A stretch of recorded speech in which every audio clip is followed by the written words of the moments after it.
Hello, everyone. I'm Chiwai from the Observatory. I'm also one of the curators for Nusasonic. I'm happy to invite you to be part of this Nusasonic discussion panel. The Underground Shifts, a seismograph of evolving alternative spaces. I hope everyone is keeping well from wherever you are tuning in. Today's discussion panel is part of Nusasonic's Gather, Share, Evolve series. This series aims to intensify capacity building and knowledge sharing amongst musicians and artists in Southeast Asia and other parts of the world via a series of online panel discussions and workshops. We adapted to the conditions of COVID-19 and decided to shift our activities online this year. So over the past few weeks, we presented 4 workshops and a discussion panel, namely a mastering workshop by Queer Year Mastering, a tuning workshop by Kiam Alami, an archiving workshop by Dayang Yaula, an art science workshop by Interspecifics, and the panel discussion on distributing your music online, which you can still watch on this Nusasonic YouTube channel. The Nusasonic Share, Gather, Evolve series concludes with tonight's panel discussion. And Nusasonic is a multi-year project that plunges into a broad spectrum of experimental sound and music cultures in Southeast Asia, enabling dialogue within the region with Europe and beyond.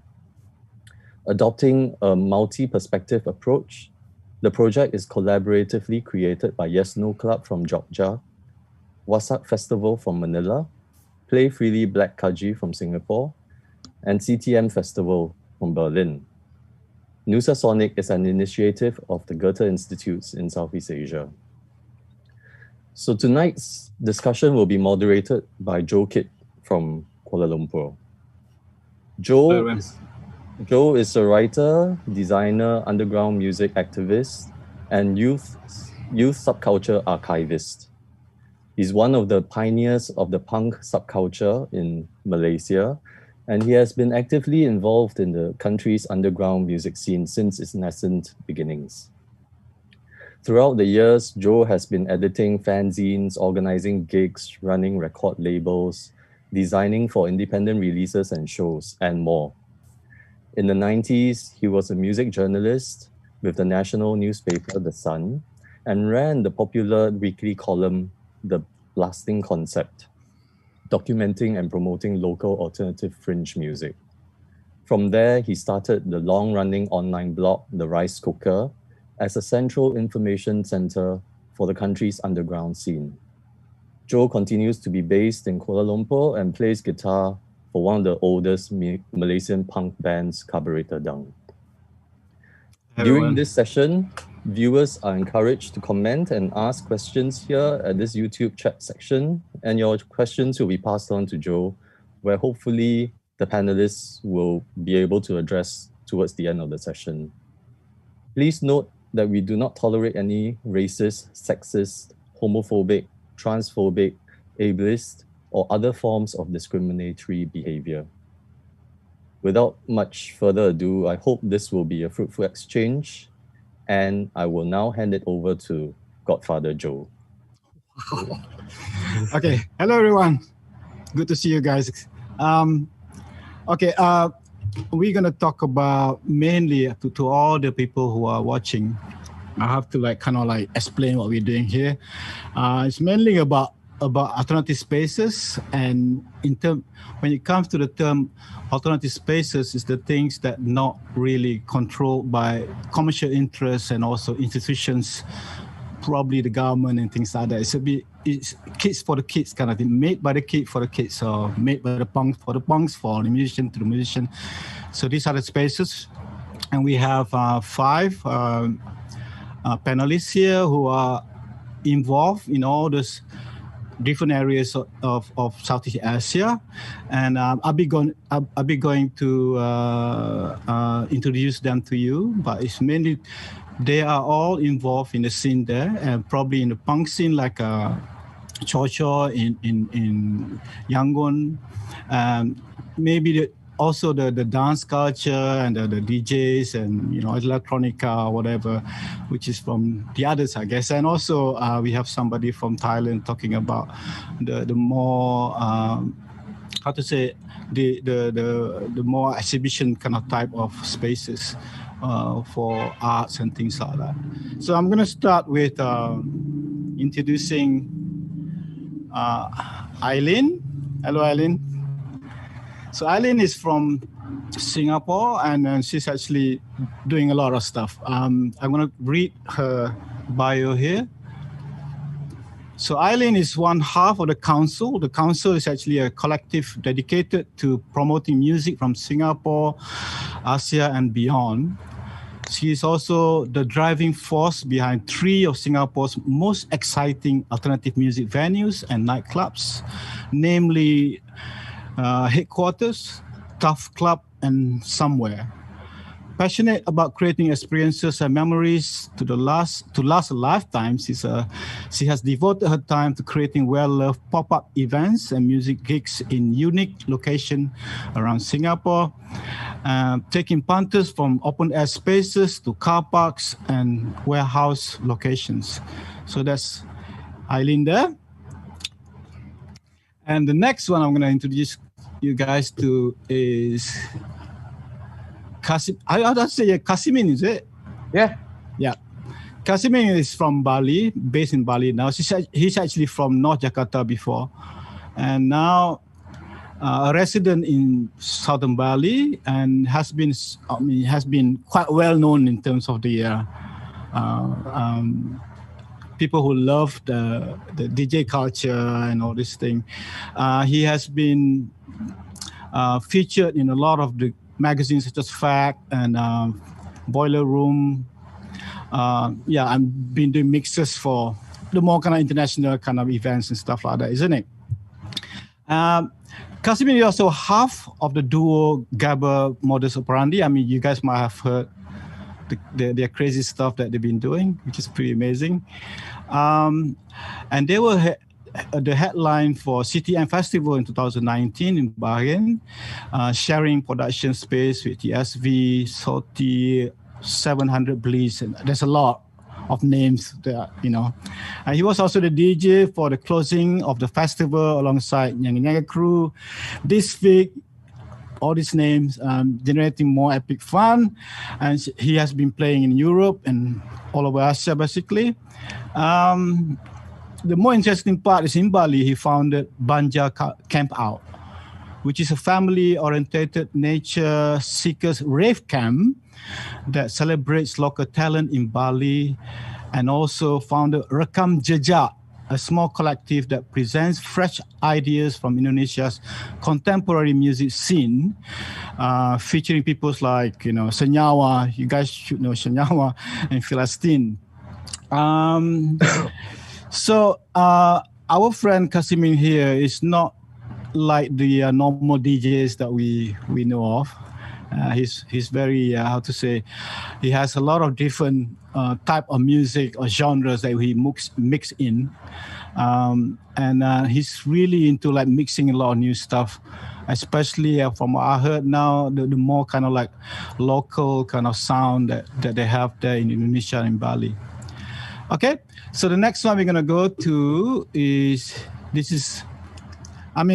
people know the band from, my friends should know actually, the band from Yangon in Myanmar, Rebel Riot, and this is the co-founder and lead singer. His name is, the spelling would say Kiao Kiao, but his name is actually, the way you mention, you pronounce it is actually Cho Cho, isn't it? So Cho Cho formed the band in Yangon in 2007.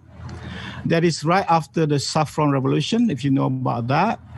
And Rebel Riot want to use music as a way to speak about freedom and the errors of the current political system. Cho Cho's goal is to create a better society in Myanmar and make a better world that lead him to take action in his own community. His band also started Footnote Bombs, a chapter of Footnote Bombs in Yangon, feeding the homeless since 2014. And recently they started some sort of a event organizing collective called DIT, which I believe is Do It Together, if I'm not mistaken. Is that right, Cho? Yeah, okay. And the aim of the collective is to promote and support the underground music scene in Yangon. Next, we're going to go to the last one. Oh, not last one, actually, Georgie. We're going to go to Lee Anantawat from Bangkok. She's actually a lecturer in communication design at the School of Architecture and Design in Kim Mong-kuk's University of Technology, Thonburi. She's also an artist and co-founder of the galleries called Speedy Grandma and Poop Press. Lee is interested to provide alternative ways of creating and experiencing cultural activities. She believes that there is a way to talk about important issues with non-serious tone. Lee has the intention to continue to create a space where she can work and have fun with the younger generation. And the last one we have, I don't really have the full bio here, is how to say Hohi, where he runs this space called, it's more like a space online kind of club culture ways, kind of, isn't it? Can you tell me more about it? Yeah. I run Club Matryoshka, which is like a virtual club based in Manila. It's run on Minecraft. Can you explain Minecraft to me? It's a server. So Minecraft is like a open world survival game. The reason why we use it is its modularity, your ability to sort of like change the mechanics or customize the game however you need it to be. So every event can be customized depending on game logic or what you want to happen. So that's why we choose it because of that aspect where you can sort of mold it into anything. So Matryoshka is more kind of gaming kind of event, or also involve music? And it's actually more of the music. We just use gaming as a platform. Right. Okay, so there you are. We got 5 panelists here. So we're gonna start with the first thing that we're gonna talk about is actually because the whole title of the talk is mentioning the word underground. So I just wonder, what does underground mean nowadays in terms of, because since we got all this internet, everybody's connected, and all sort of info is just at your fingertips basically. So what does underground mean nowadays in terms of the cultural events that you have? I'm going to start with Kasim. Can you talk?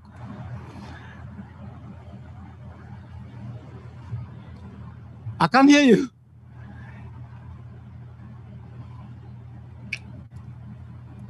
For me, underground, I don't know. I'm not really sure. I think it's more like since the internet is getting strong and strong, I think underground is like could be like virtual, or it's not really physical ideas now.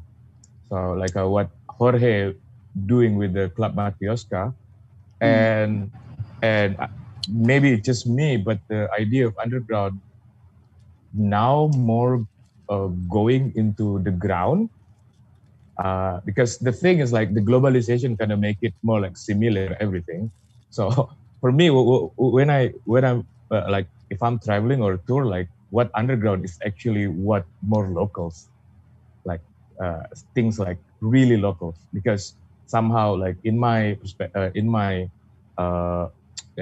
position as an electronic musician, sometimes it sounds the same everywhere. If you're talking underground sound, but somehow it needs effort more to find like, oh, there is a local content. It's like underground is more like something with the really tight local content there. That's just for me.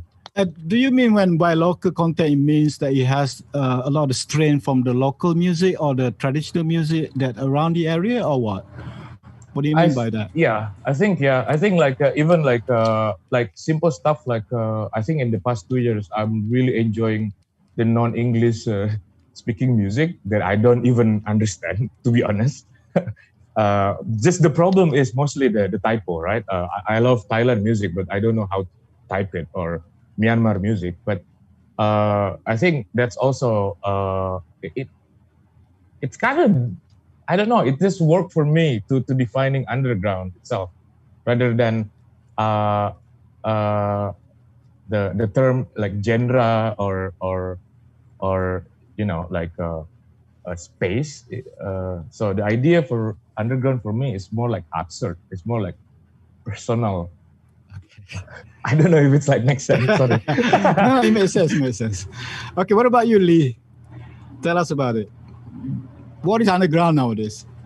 I mean, like, I think there's a few people that they call like Speedy Grandma is underground spaces, but like we never consider it like that. I think it's pretty outdated term, I believe. Like outdated or out there? Like, outdated, like an old fashioned. Outdated. Yeah. Yeah. So I think I agree with Cass that like, yeah, it's maybe something more local. We would like, okay. I mean, if we still want to use that term, but I think I prefer to see we are like more like alternative space. Right. What about you, Jose? For me, I've always sort of like defined underground as something that's like similar to what Cass said, personal, DIY, and sort of community driven, and sort of like something, a space or a group of people or a venue that sort of tries to define their own meaning outside of mainstream meanings, or just sort of like a group of people that come together and try to create something new.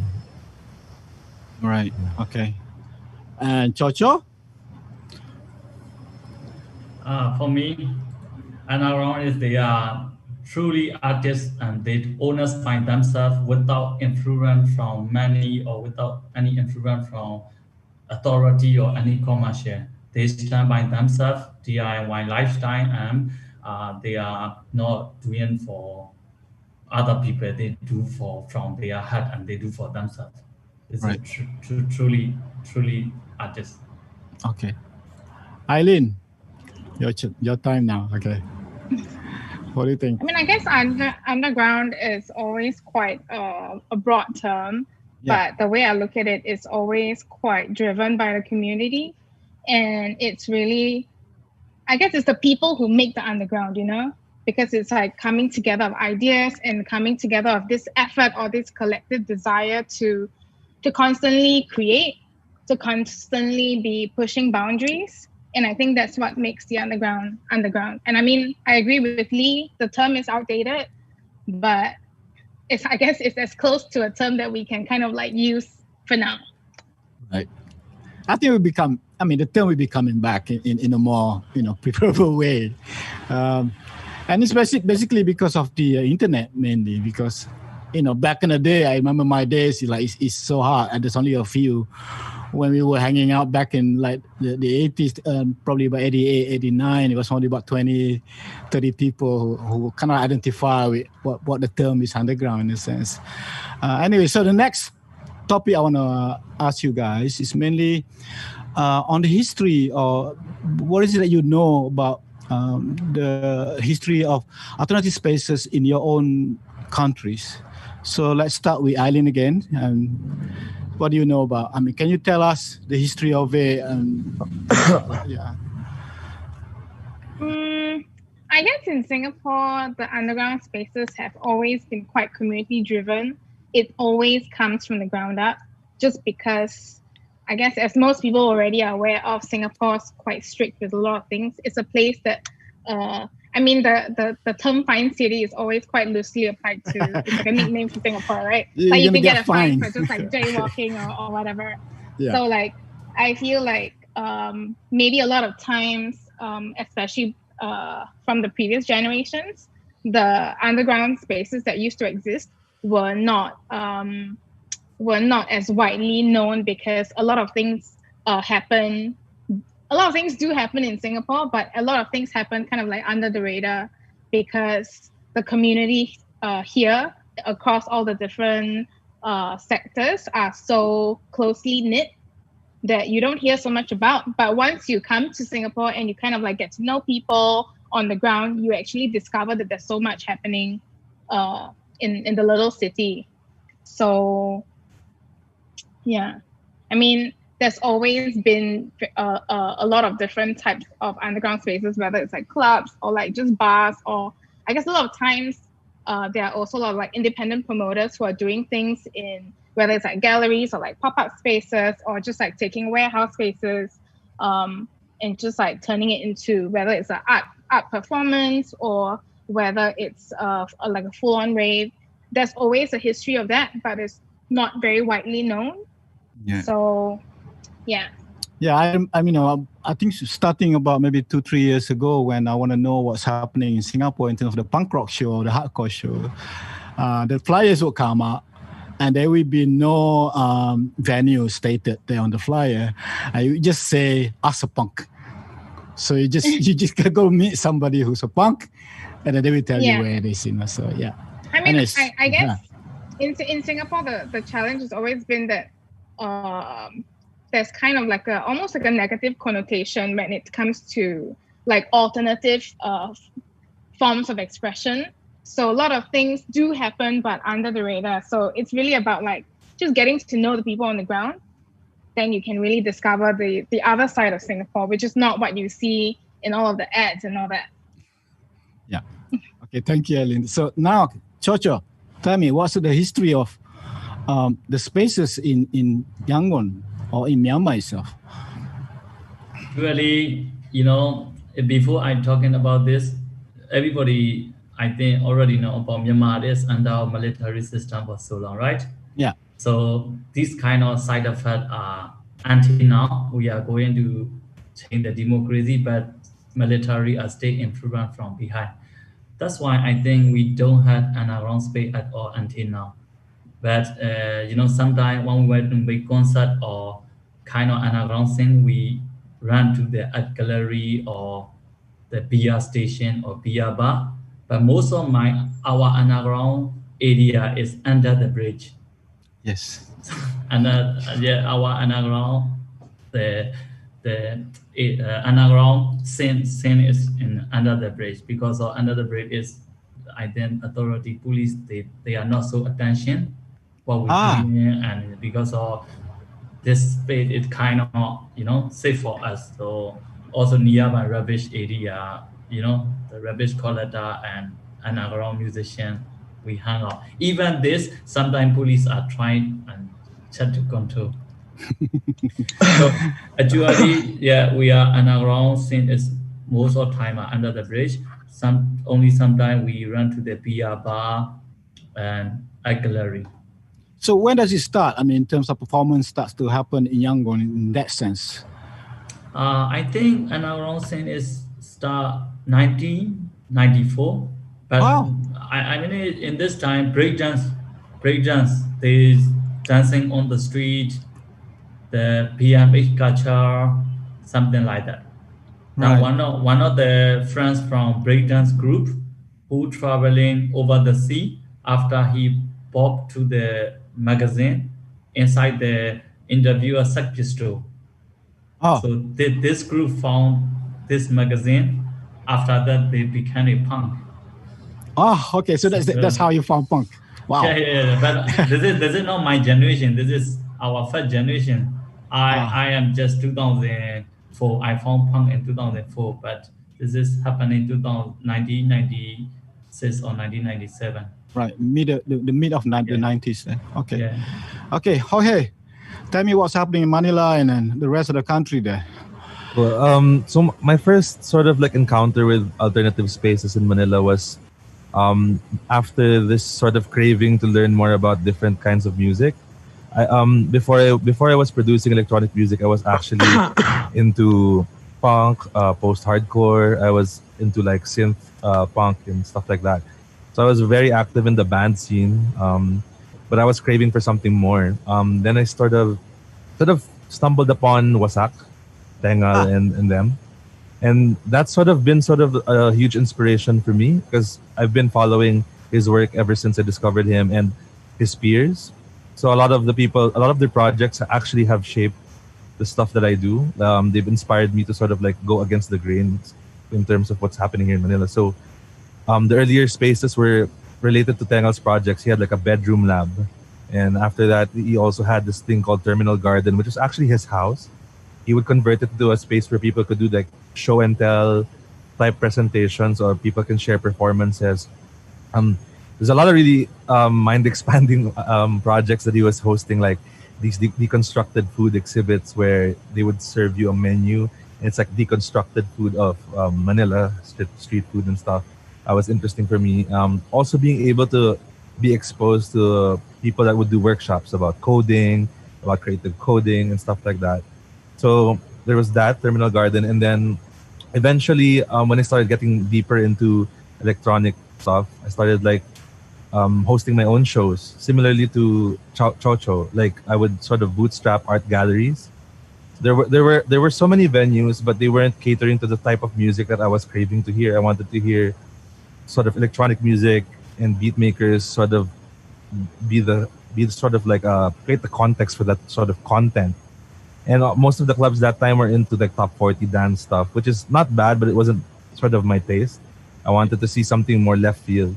So I started bootstrapping this art gallery in Manila. Eventually, then I was offered a residency by these newer clubs that sort of they found the space.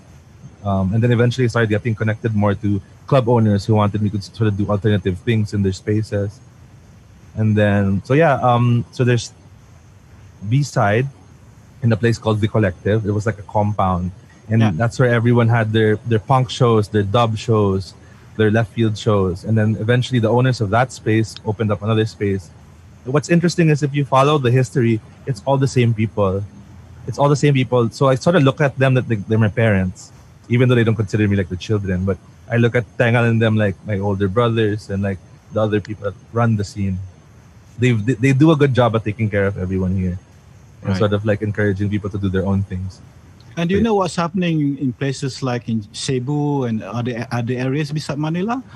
Cebu, actually, I'm more connected with Baguio, the Baguio scene, which is like really, really good art scene there, and the music scene there as well. People have a huge culture of jamming, like just improvising. I like that. Every time I visit in Baguio, someone's just craving for a public jam or a drum circle. So Cebu as well is interesting. With actually, they always have the reputation in Cebu as one of the hardest places to please in terms of music because they have high standards. Oh my! Yeah. Okay. So those places will have their own alternative spaces also, right? They do. Right. Cebu is so good for music, though. It's like you'll always find really good bands, good punk bands, good electronic artists. Some place that I really wanted to go last, but you should check it out. Yeah, I really want to go. I'm in touch with some of them. Yeah, I met some. There's one guy was playing a band I met in Manila a few years ago. Anyway, let's go to Lee in Bangkok. In terms of we're talking about the history. What do you know about the history of alternative spaces in your area? So I think in the 90s, like we have a few alternative space. Like one is about studio, about cafe, which is like I think they last for like from 1995 until 2005. So actually, I get to go to the space like that, like my first time when I was in uni as well, and like start to actually like they can have some space like this where it's not like white wall gallery, but like it's situated in like a very old building. And it's kind of fun. And then I think there's like a project 304 as well, where as I remember correctly, it's actually in the condominium or something, and then they open it as a art gallery. But I think a problem here is like it's come like a wave, like so it's happening, and then like kind of like maybe some space like can last for like 10 years, or some can last only like 2 or 3 years and then it's gone. So like for Speedy Grandma, we've been open since 2012. So we hope that like I think right now we don't have a lot of alternative space at all. Like maybe we have one more, but yeah, like many times it's just like they open and then they couldn't survive, so it's gone. Right. Okay. Kas, tell me about Bali, man. Or where you from before, which is north of Jakarta? Well, the funny shit is like I grew up in the border of Malaysia. I grew up with the Malaysian music, actually. Was it in Sumatra? Yeah, Riau. Riau. I spent there till like teenager, so I was like grow up with Search and all the melancholy Melayu music, you know. Yeah, but we call it the rock kapak here. Yeah, all emo, like real emo shit. Yes, but I think it was in my teenager time, and since you live in the small city, your only connection with I don't even know is it underground or not, but it's always the kids that study, like my older brother, older uncle, or like neighbors that study in the big city, bring back from the centralized kind of education. They always study in Jakarta and bring back. And I remember one album, it was Pantera, Vulgar Display of Power, that just like blew my mind because it's in Xerox still. It's like bootleg version. Right. And then I moved to Jakarta in 96. Right. And try to connect with the big city and like amazed with the bootleg culture and stuff. And I also involved with the punk band back then. And then I think the space was around so much actually. Like we have like, I think like in the same age with everyone in Southeast Asia, we have like psychedelic era that kind of like destroyed itself. And then it is like nobody knows. But I think the fundamental time in underground, at least that I know in Jakarta, was like 98 after the riots. Right. So there is a big riot. What tear down the regime of Suharto, and it becomes. It was kind of like weird for like first year because everyone's kind of like don't know what to do, but actually it kind of evolved and explode the new indie underground or whatever form of Indonesian music that's from Jakarta, and it's scattered around. And then there is a place called Black Hole. There's like one of the bar. I was too young to go there, but I know there is a lot of amazing act like Straight Answer. I think, of course, you know this kind of like name, right? Pupen. You know, wearing Pupen t-shirt for me, it's like yay, you know. And then there is a place called DB's and Park, which is and that also the time when I was in the band also, like doing record some album, and so classic when you're doing punk and you lost your master and then you don't release your your album. So you can't release it because you lost it. We lost it because it's only in one CD and like nobody knows where is it.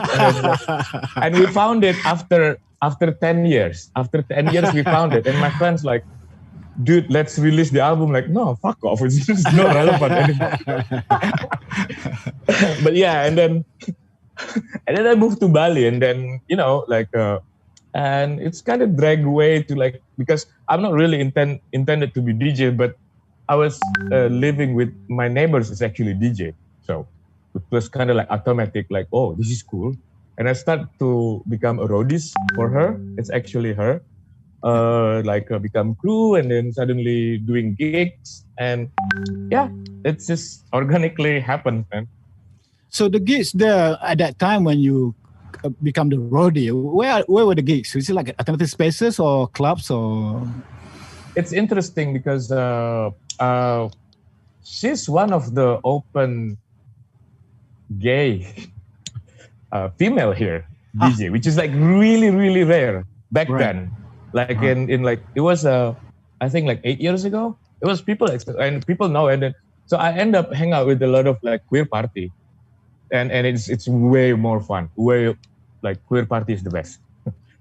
So I think because I learned DJ from her, it's kind of like I don't really have restriction of what to play rather than the vibe, no. So the place is like everywhere. Sometimes they end up taking space in some yoga place in Ubud, right? In ashram, some ashram. First they do meditation and it end up as a rave, or like yeah, or like and I was moving to Bali before smartphone, so sometimes you have rave because just by weird text, SMS. I still remember the time when the SMS you gonna see that warung, like white warung, and ask the guy, there's gonna be another, that kind of stuff. It's amazing time, to be honest, like before all the big beach club happening and stuff like that. Right. Okay, the next thing I want to ask is for all you guys is mainly your own experiences in if you are running spaces, and what are just the problems that you've gone through, the thing that you have to go navigate and things like that. So maybe I'll start with Kasim again. Let's go around again. So, Kasim, were you ever involved in running a space or anything like that? I'm more running like nights. I have like 2 nights called Adultery and Tropical Nakal. Tropical Nakal is more about Tropical Nakal is more about like a gendang vibe, like all the tropical stuff. So more like, percussion? Yeah, more like music that we play, kind of like dangdut to molam to dance hall. And then Adultery is more like our anger because nobody play faster music. Because I grew up in the punk and kind of like grindcore era, Yeah. So when I was like listening to all this really slow tempo, and especially in Bali traditional music is pretty fast, man. Like if you check a lot of punks and metal in Bali, because it's organically, it comes from the area. It's like the BPM is so fast here. So the night we're running mostly playing like faster stuff, but it never worked. Because people want to come to chill here. They want to listen to reggae, So the party always end up like 10, like tops we will have like 20 people. And it's all the friends that we know all the time. So we're running that for like 6 years. And no club wants to book us because like, nah, you don't give us like that. but it's really, it's worth it. It's like, it's really fun. Okay. Let's go back to Lee in Bangkok. So tell us, what are the problems that you're going through? What is the question? The problem? Yeah. I mean, the things that you have to navigate through to get it running and to, existing. I guess like to keep sustained. And I think that's what I mentioned before, like that, like most of the spaces that they opened, but they couldn't find a way to like keep it running. But actually, I think like from after, I mean, this might be the question to other people, sorry. But like, I was just thinking like, so let's say all of us like doing like alternative thing, right? But like, and sometimes I can feel that it can be like giving this idea of like exclusivity, but like, I want to ask you guys that like, do we actually, like be more like, open and like give like easy access to other people or communicate more or what? I don't know. I actually, this just like, I was keep thinking about this question all the time because like for our space, like, I think of course we want to have more audience. We want to like, hey, okay, this thing we do and maybe you like it too. So I don't know. Do you get my question? Sorry. Yeah. I wonder how many people will be there at your, event on a good night. Okay, so it depends. Like at the beginning, like when we start like Speedy Grandma, most of the audience will be like expat, like and we can have like 150 people at our place. But like later, we kind of like shifting to have more of like local kids, like younger like artists, like people who just like freshly graduate or maybe just students. So it's more be more Thai people, but still in terms of like, it's still, I feel like many people still say that they're scared to come to like this kind of event because they feel that like it's only this group of people that they already know each other and they don't know how to get in. So I experienced that a few times. Right. So it seems like they would see it as a more kind of elitist kind of scene in some ways. Yes. So I think in that way as well that like, okay, we are not mainstream, but like the thing we do we actually still want to connect more or keep it like this? Of course, like I want to keep in this way as well, but I still want to have more audience too. So how long has it been running? The space? It's going to be 9 years. 9 years now. Yes. Wow. And in terms of because over here in Malaysia, I mean, we have this problem of, when you run an alternative space, then basically it's beyond the control of the powers that be and things like this. So, but usually you have problems in terms of the licensing. Sometimes they will come around and try and kick you out and things like this. I wonder what are the experiences in Bangkok in terms of the legality of your space. We don't have anything legal at all.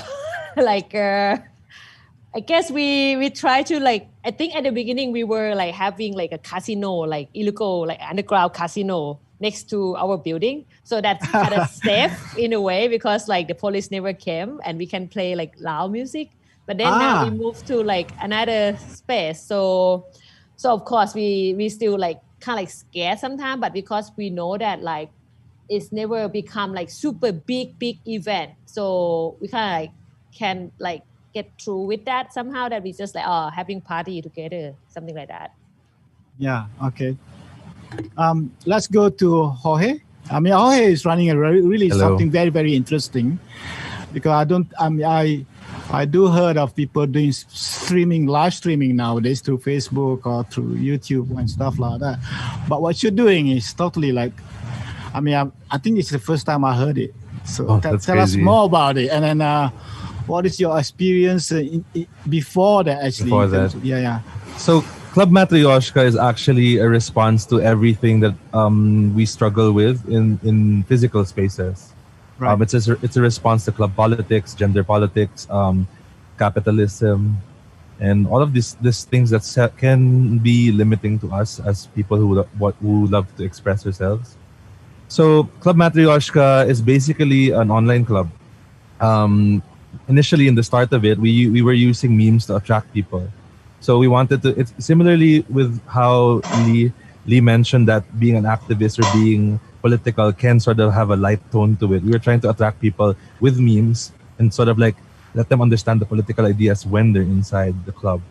So when people wanted to join the club, you'd be faced with this. Our bouncer was a Google form, and then you'd have to answer the Google form. And a lot of people asked me, why was the form so nonsensical? That they'd ask you questions like, when was the last time you cried? Describe yourself in 100 emojis. And a lot of people that sort of are very elitist about music or underground, they'd be like, fuck this, I'm going to go into a club and I have to answer all this bullshit. So we were using it to weed out people who had a sense of humor, one, and don't take themselves too seriously that I'm not going to sign this form.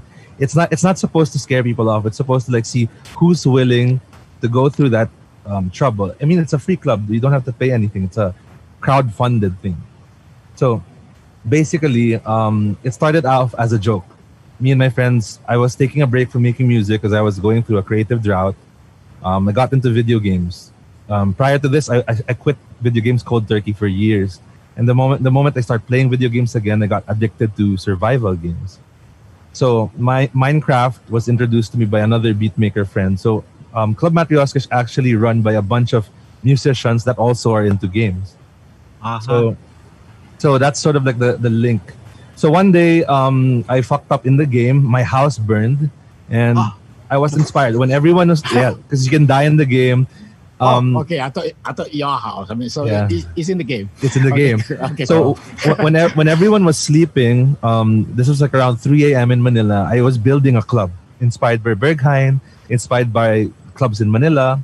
So when everyone woke up the next day, because we usually have gaming time, I said, this is the club. This is a club. It's called Club Matryoshka. We're gonna hold the show on Sunday.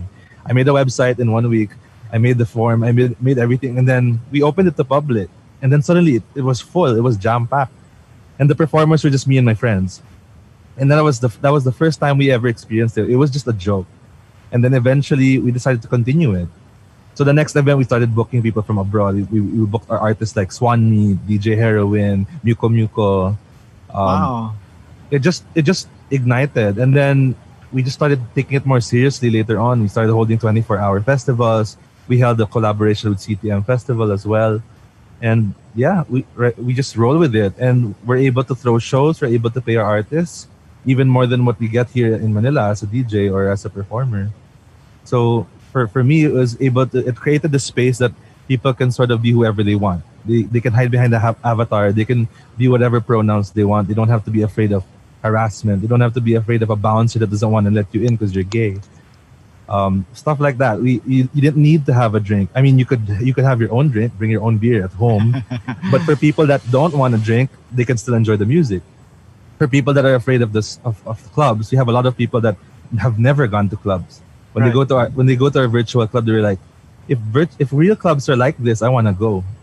So we have people like that. It's sort of like, for me, I looked at it as an intersection of the different types of people coming into a new experience. So I like looking at it, like recontextualizing club experiences in making it your own. You're not limited to a geographical sense of aesthetic or music. It's like we were creating our own standard. You could play kawaii music. You can play Gabber modus operandi. You could play ambient. So it's like everything was mixing. We'd have bands, we'd have electronic artists. It's like stuff that I would never get to do in an actual event because I've been holding events like since 2011 in Manila, and it's been challenging. Actually, this was sort of like me pulling away a bit from the physical because we were holding these events pre-COVID, and people were going even despite people allowing to go out, being allowed to go out. So going back to your question about my old events in real life. So it started in 2011. I was holding a monthly sort of like electronic event called Bakunawa, which is a play on the name of this dragon, mythological dragon in the Philippines that eats the moon. And sort of the tribal people have to make noise to scare the dragons away. Right. Sort of, it was a metaphor for us beat makers, electronic musicians, to make noise to scare away, the monsters. So we were bootstrapping art galleries, and eventually it attracted people who actually own spaces. Like I was surprised to see people that I looked up to would show up at our shows, at our DIY shows. It started with like from 10 to 20 people, then suddenly we have like 50 people. And we were offered the chance to do it in other spaces in different parts of the Philippines. Like we were able to do it in Quezon City. We were able to do collaborations with Bengal. We were able to do inside club spaces. So in a way, the spaces we were collaborating with informed also our project. So we started with just like experimental kids doing ambient, down-tempo music. Eventually, when we got residencies in clubs, our music started to transform into more club-ready stuff. People can dance to it. Eventually, we got bored with that. We started doing events where I had this one event called Amok, and the rule was you show up with no plan. You show up with a blank Ableton project, and you have to come up with your performance, like an hour performance on the spot. So we were into these like sort of like alternative concept events as well. Like I even held this one thing where it was like a laptop orchestra. Wow. And it's all improvisation. So I was into like, I had a lot of phases where it's like, okay, do a little bit of like slow music, fast music, experimental, or club music, or mix. So I was always into the hybridization of things. And eventually it just led me to how many years of booking artists from Southeast Asia. I'd bring people from Singapore in. I brought, if you're familiar with Fox, I'd always be trying to push a sort of Southeast Asians to perform here, but it also always had like a problem, and sometimes I'd lose money. Shows wouldn't be successful, but so later on I threw in the towel. I was like, maybe I'm getting tired from hosting shows. From 2011 till 2019, I was nonstop hosting monthly events, festivals. And it's always like more often than not I'm losing money. But I wanted to create those spaces because no one was doing the things that I would envision. Yeah. So eventually it led to Krav Matryoshka. Can you tell me, I mean, if I like say anyone who join Matryoshka, go inside that space, what do you expect? What do you see? What do you expect? I mean, well, a lot of people ask me like, who goes to Club Matryoshka? Well, this is like the demographic. So there's a lot of like hackers, music makers. There's a lot of weirdos, people that are into like anime, people that are into like coding, people that are just into video games, and music heads. So it's really a mix. It's like if you go there, we have right now we have a private like server that has like around 600 people. Wow. And they're always just waiting for a new show, and it's just different people from all over the world. So how it runs itself is it's sustained by a crowdfunding, Patreon. So it's self-sustaining now. When it started, we were just funding it out of our pockets. Now it's like we have a monthly amount that the audience is actually funding. Okay, the last question I have is basically, okay, what I'm trying to ask it before actually is just like, so there'd be like live videos of you like mixing and doing your thing, or no. What do you see? So the experience of Club Matryoshka is primarily before it got featured on any blogs. It was sort of like closed to the game, an in-game experience. So when you go in, let's say you're an audience, you sign up, you get an avatar, and then inside the game you're playing from a first-person perspective. And the music you hear initially in my first event, it was live. So it's me DJing while playing the game. So you'll see my avatar, a virtual version of me just running around, but I'm also like doing an Ableton set. Okay. And then so the difficulty with that is the third world internet streaming was bad here. So you had to turn to pre-recorded sets. So basically it's like a video game you're playing, but the music is sort of like pre-recorded and curated by certain artists, and the interactions would be the artist would either be inside the game, and then eventually we started adding mechanics, so while you're listening to these like DJ sets, you're actually immersing in some way. There's like game logic. Right. That's very, very interesting. Thank you, man. So next, let's go to Eileen in terms of her problems basically running her spaces. She got three spaces, you see, so that's major. Tell us about it. I guess for me, the main problem has always been just like sustaining the spaces, especially because I think I live in a city where the rents tend to be really like sky high. But we were really quite lucky since the beginning where it wasn't always it wasn't always easy. Like at the beginning, we were really funding everything out of our own pocket, and for like quite a while we weren't actually making any money, and we weren't even sure whether it was going to last past like the first 3 months, you know. But there was like one night where we were quite lucky. I had just like taken a chance and booked a couple of friends from Bangkok, and that was actually the night where everything just kind of blew up for us. So we were quite lucky in that sense. But I think I don't really want to focus so much on like talking about the problems, because I feel like the solution to everything that we are talking about today will always be centered very largely on building the community and having a sense of like that sense of community is really key, and just like having a sense of continuity in what we do. Because the fact is like people can just come in and do like a one-off show or like a pop-up show here and there. But a lot of times when you're talking about building a community, you want to provide them a space, and it doesn't have to be a permanent alternative space. But the fact is that you can be a roving show, you can be a party that takes them from like a car park to a warehouse to like under the bridge like Cho does. But at the end of the day, having that continuity allows people to constantly engage with the community that you are slowly building. And I guess with everybody that's on the panel, it's really key that what we do provide a space for people to really be themselves and to really express themselves in whatever form or shape or manner, right? And I think that's really the main function of what an alternative space is. Right. I do wonder what is like the number of people there at your show on a good night. Can you tell me? I guess it really depends, because like of the 3 different venues, the capacity is also really different. So I guess on like an average night, it would be like 150 people. That's good. On average. That's good. I mean, the spaces that we have are quite small, but we have done much bigger shows where it's gone up to like 900 people at a show. Okay. Yeah.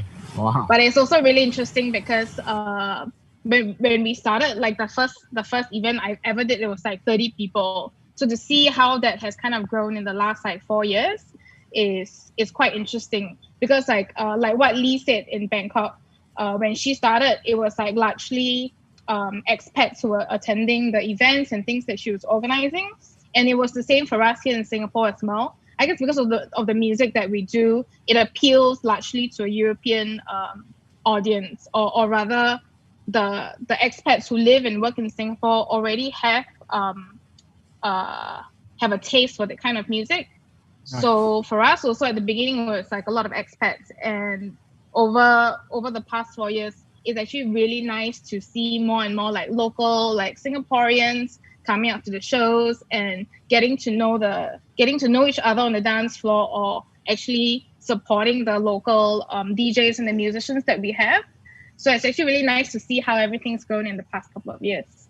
Right. Thanks for that. Okay, let's go to Chocho now. I mean, I think it's a lot more challenging to run spaces in Yangon. So Chocho, tell us what are the things that you have to do, like, the authorities, and, were you ever being arrested or anything like that over there in Yangon? Like before, I told you we don't have real underground space, but we had the community space. We try to create our own with our own pocket money. 2012, we got lots of kids in Myanmar. They still living with parents. I don't like this kind of culture. Kids should be create their own without any influence from parents, any control from parents. That's why I have an idea. Even you are punk or metal, doesn't matter. You should make own space. That's why I make idea. We create 2012 the community space. This space is we make money for t-shirt printing. Also, we discussion about political situation. We watching movie together. Some alternative kids come and join, but we cannot make concert. We run the normal flat. This is my first community space experience. My first underground experience is 2006. 2006, one of the underground kids is punk metal. They made together one of the club names called Zero Zone. So I've been there. This is in my life first time I saw underground gig. So they are around 70 and 80 people. So people are crazy, and motion and stage timing. I was so happy. That's why this concert, this gig made me change. To make the band. Oh, I also want to play concert like that. Because of so much energy and so much powerful, and people are shouting some stupid thing, and they can do whatever they want. Also, the kids are doing whatever they want. Musicians also do whatever they want. This is also drinking and drunk, and this is my first experience in 2006. Then we tried to make a 2007 Rebel Riot, but same year they had the Suffer Revolution, the very very big light right now in Thailand. But we are more raw people. The military killed a lot of monks and students on the street. After this Suffer Revolution, 2 or 3 days later, one of my friends, he is an underground organizer. He trying to make an underground concert in shopping mall, one of the big shopping mall. So outside, a lot of police are stay looking for, they try to make, they checking who is a product or something. But music festival is music for the youth people or something like that. So inside, they know inside the concert, but they don't think, underground kid, and they don't care. They don't think about so much crazy. They think normal concert because of people and stuff. So a lot of young people are go in the shopping mall. So crazy. I think around 200 people. Punks, metal are so crazy, and this is our first gig. So much memory, and the last 13 years ago. After that, we have not so much organizer. A few organizers, they try to survive to make concert, but every concert are losing money, never get profit, because of underground concert is very secret and not lots of people can. But sometimes we also try to go another way, like big festival just for fun or something. But actually, these are underground musicians in the park. So in 2010, I think, yes, around 1,500 people come and join. It's so crazy in that time too. After that, underground organizer, they are quit from their job. They got married and they don't believe anymore what they're doing, so they quit. So then we had the change. Musician should make organizer. So if we wanna play gig, so for example, how many band wanna play next week or next month? Maybe 5 band or 6 band. Okay, give me some money. You have to pay money. So we collect this money. For example, one band like $30. Right. This $30, this money we run to the instrument for transportation charge. What do we need for gig? So also always losing money, also funny because musician had to pay for playing and musician had to organize the concert. But one side is very good because it's solidarity and people are striker. And until now, we don't have really big underground scene. So musician only organize the gig always. But I have lucky in 2017, one local bar name is called Paris Bar. They interesting underground musician, so they invite our band. So I meet the owner. I discussion about my idea and my dream about young people. The owner really like our idea. So every month we don't have to pay for the space. Even he pay for free beer and even he organize everything. So it's very, very, very perfect time. We played 2017, 2018, until 2018. Then the neighbor report to the police. These guys are, report to the police. So the owner is scary. The last kid is, I don't remember, maybe 1 or 2 years ago, owner and me always talking about to make concert. This concert is about the girl power, We also try to support local women and try to make musicians. So in this time, a lot of police are coming. They don't pressure to musician, they pressure to the owner. If you allow, we will close your bar forever. So owner really scary, Right. That's why we also want to against the authority in same time, but we don't know what to do. So actually we want to make with the band and drum or something. So I invite all musicians. Hey, maybe they don't allow concert in the bar, but they pressure to the owner, but they cannot pressure. We will make concert on the street already. If they arrest, we will follow to the, police station. Maybe some guy arrest, some people stay play in front of police station. This is my ID. We will fight anyway to the police. So police pressure to the owner. Owner really scared because he don't wanna do his business. Then we going outside and a lot of women and a lot of people are playing concert on the street, but police don't arrest us. They also don't pressure. They only pressure to. So right now, even before COVID, we have very difficult situation to make concert. Like sometimes we try to, but in New Year night, every New Year night we occupy the under the bridge because right now, even not COVID, we occupy the under the bridge. Police coming. Hey, did you get permission for the concert? We say no, uncle, we don't know any permission.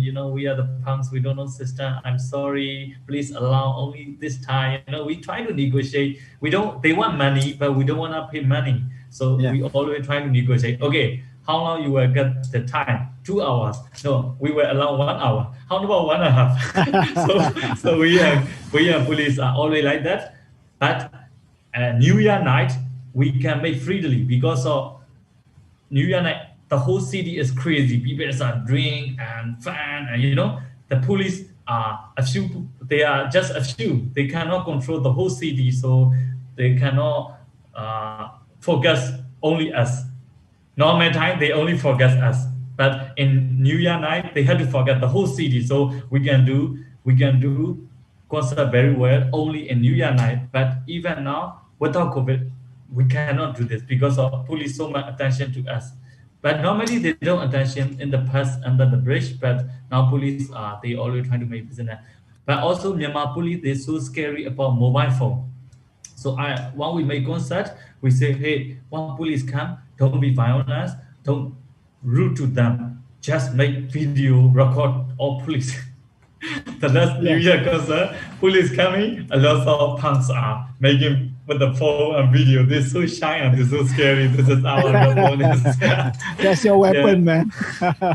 Anyway, we are struggle for, and around music and concert scene. Sometimes one of my friends who make the noise performance, he also doing his art gallery, and sometimes this is okay. But punk music and other major hand music is if we want to make concert, the minimum is $500 to pay rent or space for right now. So if we make the end of the bridge, we pay for $300 for collected money from the plan. Yeah, we stay difficult, You still have you have your own equipment, or you have to hire them? We have all equipment. Have a guitar or bass, something basic stuff. We don't have drum, we don't have monitor, we don't have any speaker, we don't have microphone, so we don't have generator even. So this all really make cost for money. And usually on those New Year's parties that you have, how many people will turn up? I mean, how many cakes will be there and have fun? In the New Year night or one? Yeah, New Year night usually. How many people come? Yeah. I think around 200 or 250. Yeah, a lot of people coming and sport is really good. But we made the ticket because under the break is you cannot make open door, because of everything is open. So we try to collect the money from the people. Hey, this is our collected concert. Maybe you pay whatever you want. So people give money for this. Yeah. But some people don't give, but we don't care, Maybe it's paid. Yeah. Some people pay. This is good. Yeah. Okay. The next one. I mean, there was a question about in terms of the younger people, because do you have the audience that comes to your performances and the events that you are doing? Are there a lot of young kids? I mean, the younger ones. I'm going to start with, let's say, sure. Can you talk about it? I mean, do you see a lot of younger people at your shows, or normally just people your age? I think now generation are very guest.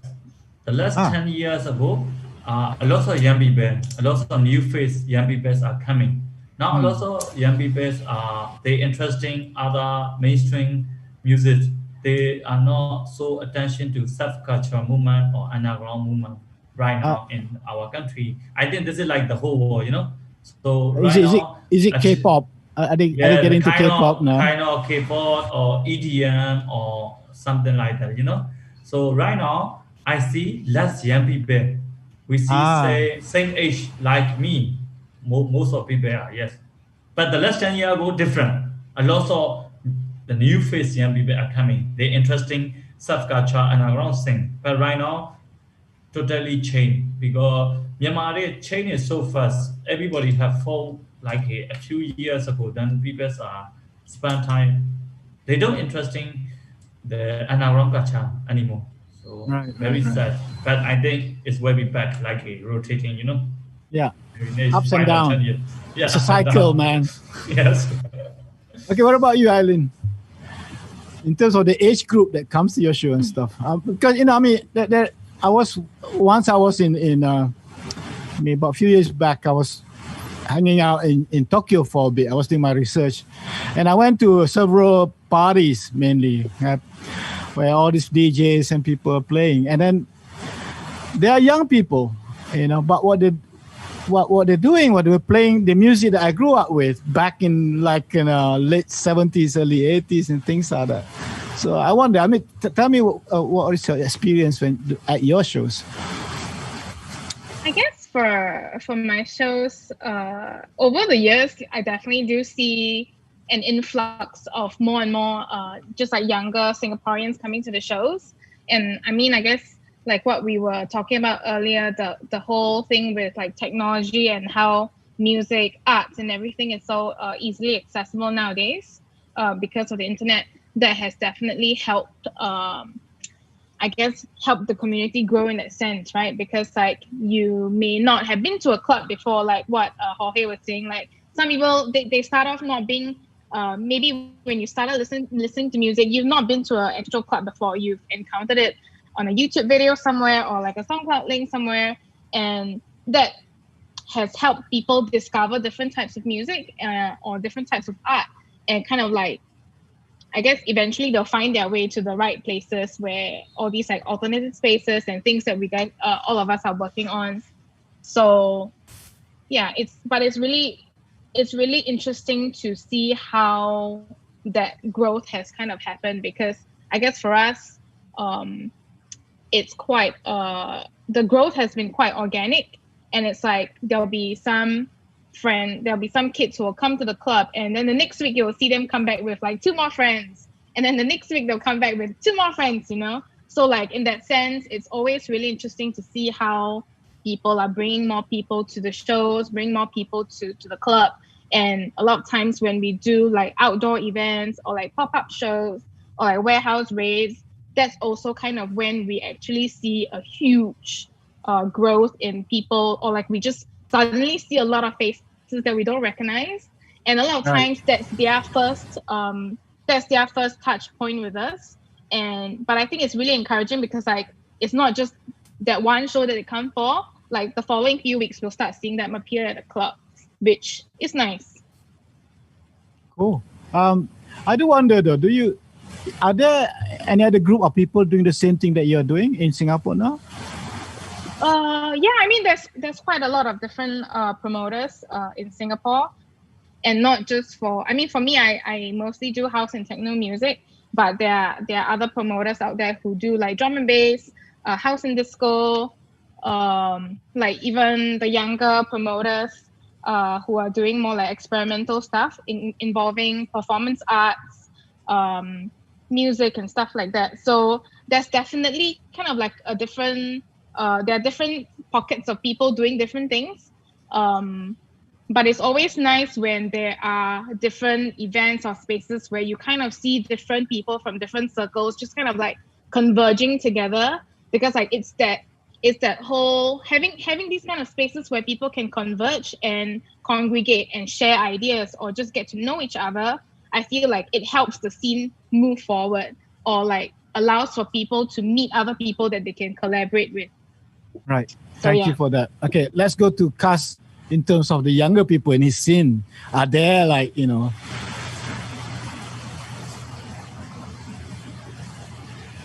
I can't hear you.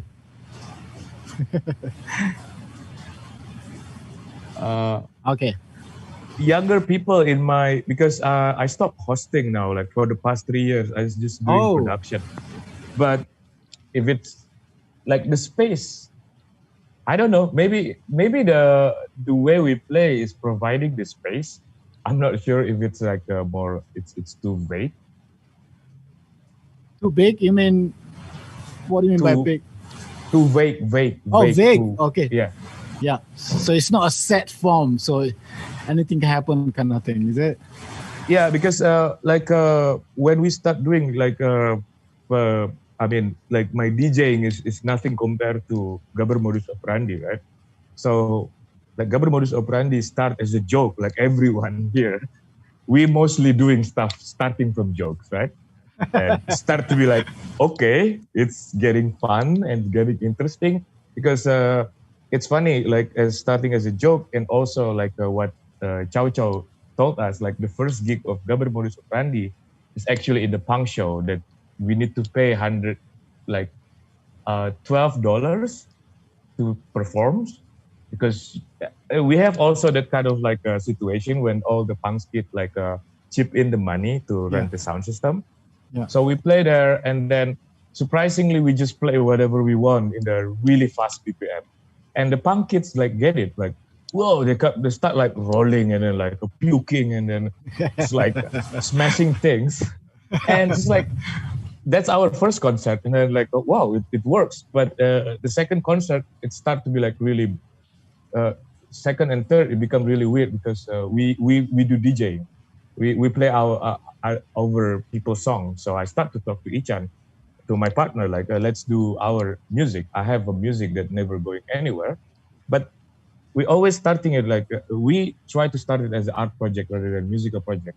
So a lot of kind of like organic discussion that we do, like simple stuff like we never really feel home in the club situation in Bali because to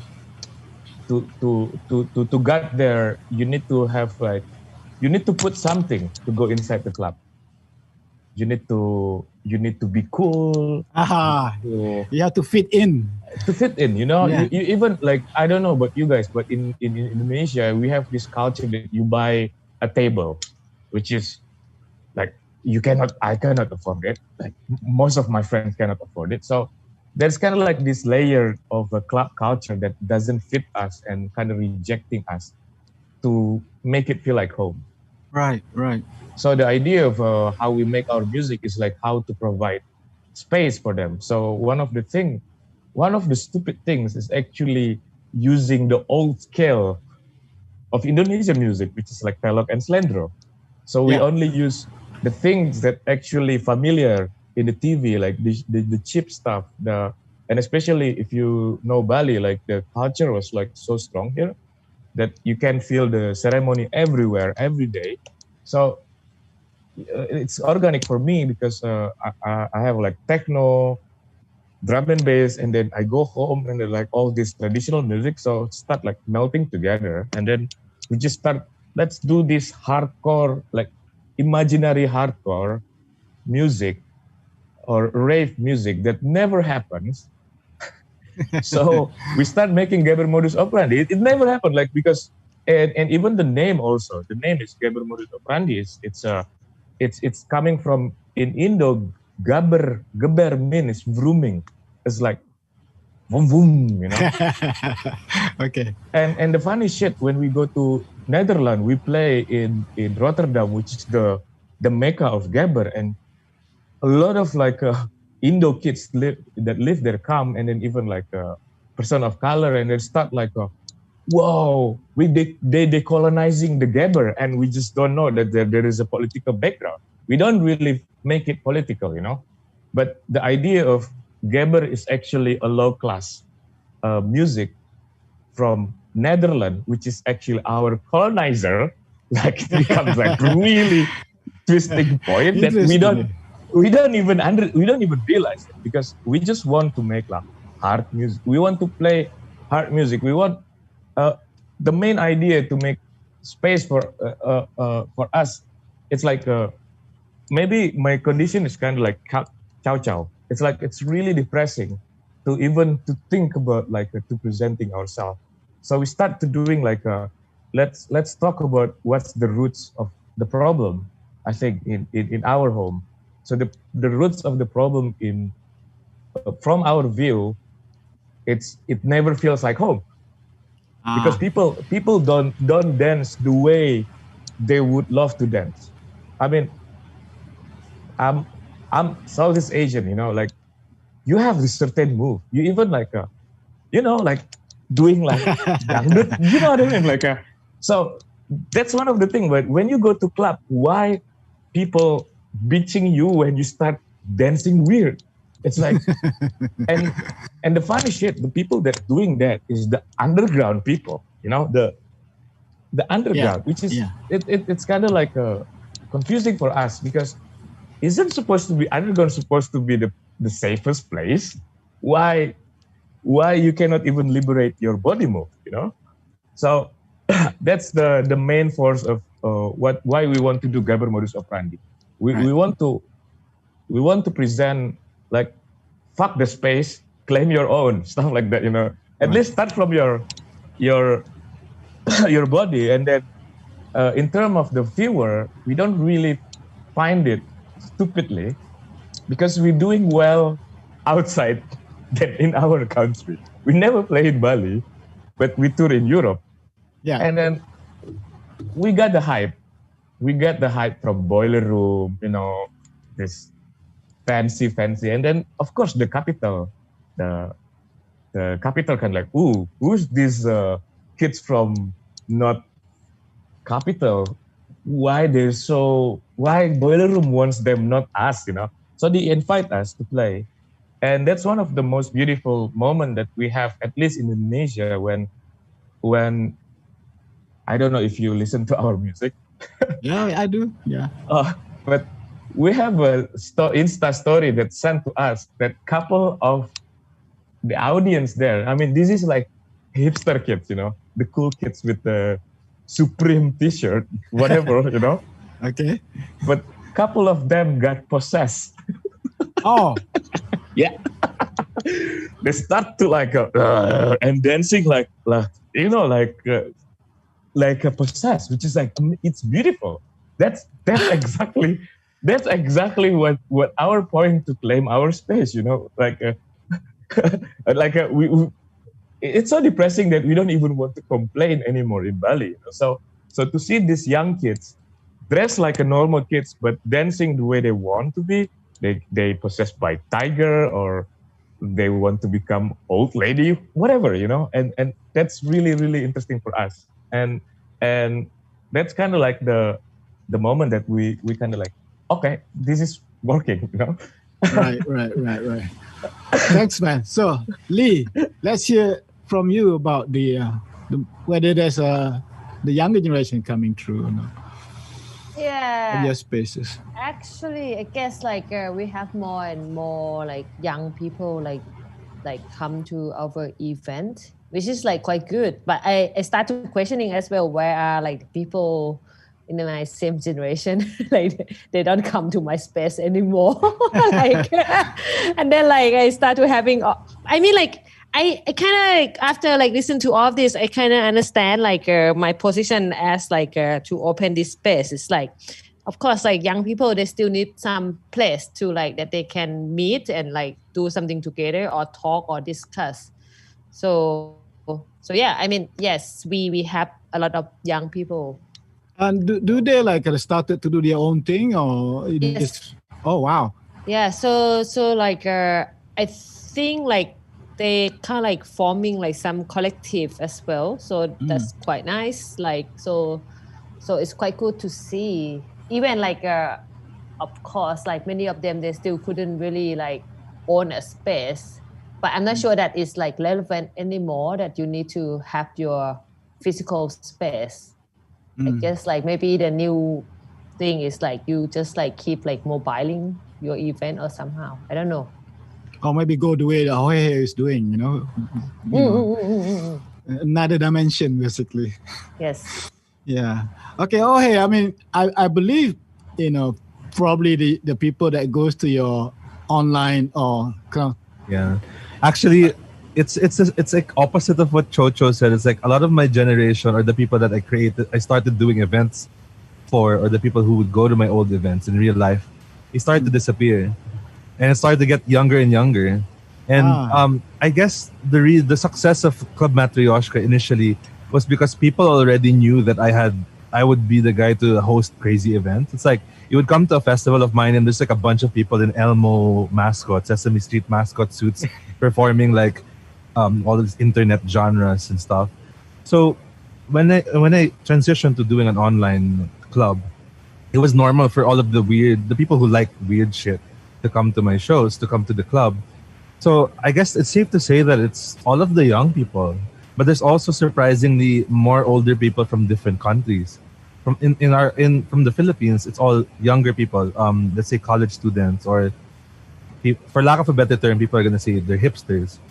But it's all of these people that are into something weird. They're into C-punk, they're into vaporwave, they're into all of these abstract genres that sometimes I don't even know the names of. Yes. So I think it's interesting to see because all of them are so fresh. They also contribute to the fresh energy of the club in Club Matryoshka. And seeing that it's an international space, suddenly everyone's sort of interfacing with each other. So expectations that are tied to your geographical location are not present anymore. It's like you don't have to do things Filipinos would do in clubs. You see like people that aren't even allowed in real clubs, like minors going to a virtual club. Of course, we have bouncers, we have security protocols also that sort of have to protect our club goers. That's also why we have all of these like identifying our sort of like identification systems and stuff. Right. But yeah, there's a lot of youth, and there's a lot of like we also learn from them because these people sort of like we learn all of these new terms from the people that actually go to the club. So it's interesting how it's an exchange of some sort. Right. So are there like other outfit like you guys around the world that do the same thing, or is it only Matryoshka that's doing this? There's actually a lot, but every virtual club has a different platform. If we're using Club Matryoshka, there's one in Indonesia that opened up recently called Club Kidul. Club Kidul, they do it on VR chat, and these people are actually regulars in Club Matryoshka. It's like they always tell me we were inspired by Club Matryoshka, but these guys are hardcore. They're in our events like nonstop, start to finish. Mm-hmm. And I didn't know that they're all really good DJs too. So when I went to their show, I was like, you go to our show all the time, I'll go to your show. So I like club hopping on virtual reality also. So I go to all of these other clubs, even like the Western ones. Like there's this one called Hurt Free Network. It's run on a chat site called IMVU. So they do that. There's also people that do it on Club Habbo Hotel. So I believe like Darker Than a Wax from Singapore did one. Yeah. Wow. Yeah, and then like other people from Europe. Like, there's a Spanish club also that do Club UWU. They also do it in Habbo, and there's Neuro Dungeon. They do it in Club Kowi. So there's a lot. But the thing with this is like there's still that sort of like distance or like separation. Some other clubs don't want to be brothers and sisters with like me. Like I feel like I also feel like as an Asian-owned club, we're still like underdogs. Like some of the more connected and more powerful clubs don't want to be affiliated. It's like you don't sense that kinship.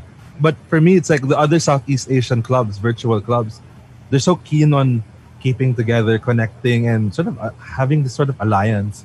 Right. But so that's sort of it. Yeah. My question would be the next one would be just like what will be the content of particularly your Matryoshka club? I mean, in terms of do you have like a more kind of local kind of feel about it? We have several different types. So we have our shorter events. Our shorter events are like 5 hours. It's like we shorter events 5 hours. Yeah. My God. Yep. Okay. So we have two kinds of shows. So it's the 5-hour show that's like a local show. We'll book international and local artists together on a lineup, where we can also showcase that everyone is equal. Because there's a culture here in Manila. It's like the headlining culture. The foreigners have to be paid more. The foreigners get the better equipment. Right. So here, it's sort of like we're normalizing like making everything equal. So you're next to, let's say, this international stalwart of experimental music, and you have like people from Manila that aren't even respected in the same way. We're trying to put on a statement by putting these people together. We also have our longer events, like the one that we booked cast for, which was like, it's called Infinite Summer. It was sort of a joke because it's 24 hours. And for us, the team, we don't sleep. We're just like on our computers, like heavily caffeinated for 24 hours. And I love that one because it's like you see people that we never thought we'd be able to book these, like a Grammy award-winning producers and stuff, or experimental people we can never afford to fly into Manila. So those things. So it's sort of interesting for me to see that our dream lineups, we get to interact with our dream lineups. You get to connect with them and connect to them with people in a space that doesn't feel like it's limited by geographical things. Right. Okay, I think we should go back. I'll go to the next point in the sense of what is the future looking at. I mean, how are we going to change? How are we going to evolve? We know what's happening now. COVID is like really killing off a lot of things. But what do you see if let's say COVID? Suddenly you got vaccination and things like that, and things coming back to normal. So I'm going to start with you again, Jorge. What do you see in the future in terms of what you're doing and? Well, to be honest, it's like I feel like Matryoshka serves a purpose pre-COVID or with COVID or not, regardless. But I do honestly miss real shows. I miss being in a physical space, dancing with people in a rave. Like I'm that guy also. It's like I miss like, you know, like bumping into people or like drinking with your friends and talking about music.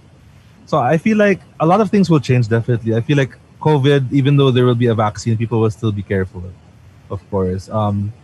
I sort of foresee maybe a dip in the whole all virtual shows. I feel like it's gonna go down at some point because of how everyone's doing it now.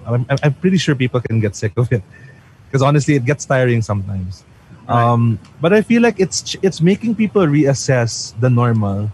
Like suddenly people are starting to understand. Okay, these people, like for me, I'll just speak on my behalf. Like a lot of the people that I platform on our club can realize that if you put them in an international space, people are actually being appreciated that way. Instead of like, let's say I played the same setup in a Manila club, no one's gonna react, no one's gonna like enjoy it. But if you put it in the Club Matryoshka, suddenly it's like you're speaking to the right people, you're performing to the right people. I think the future is, I want to push this idea that you can create your own spaces. If the space doesn't exist yet, you can create it.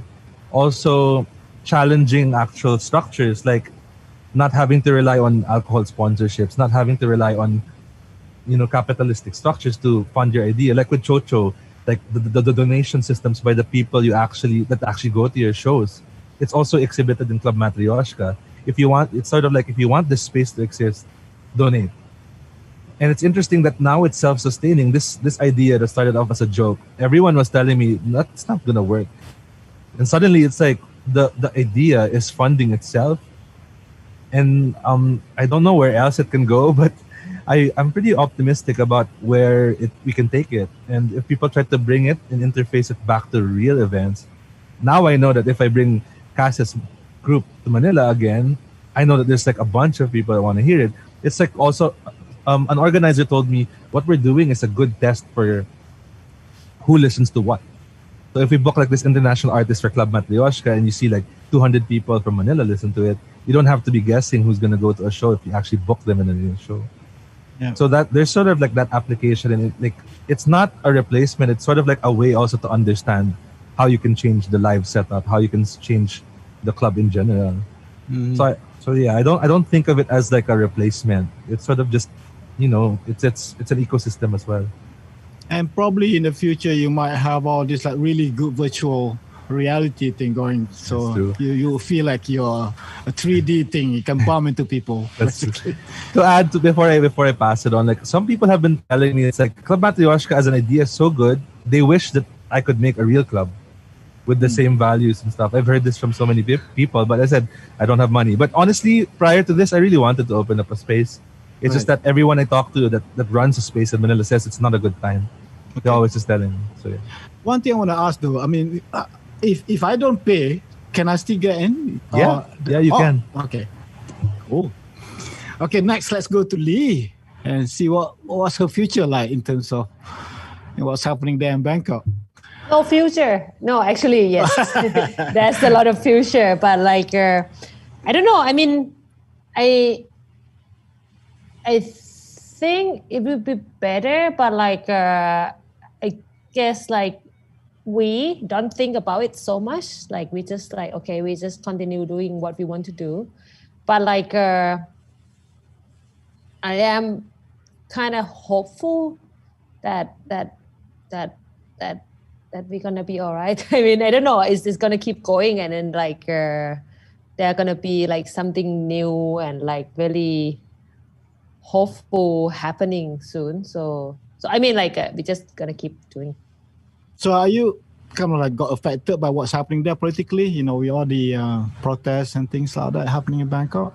Of course, it's kind of like actually it's like we don't know how we're gonna win this situation, but in a way, like we super hopeful as well, since like we are not the minority anymore. Like people are like get on the street and like supporting and like want a real democracy. So everything seemed good, but let's see. Let's see. Yeah, we are hopeful. Yes. Cool.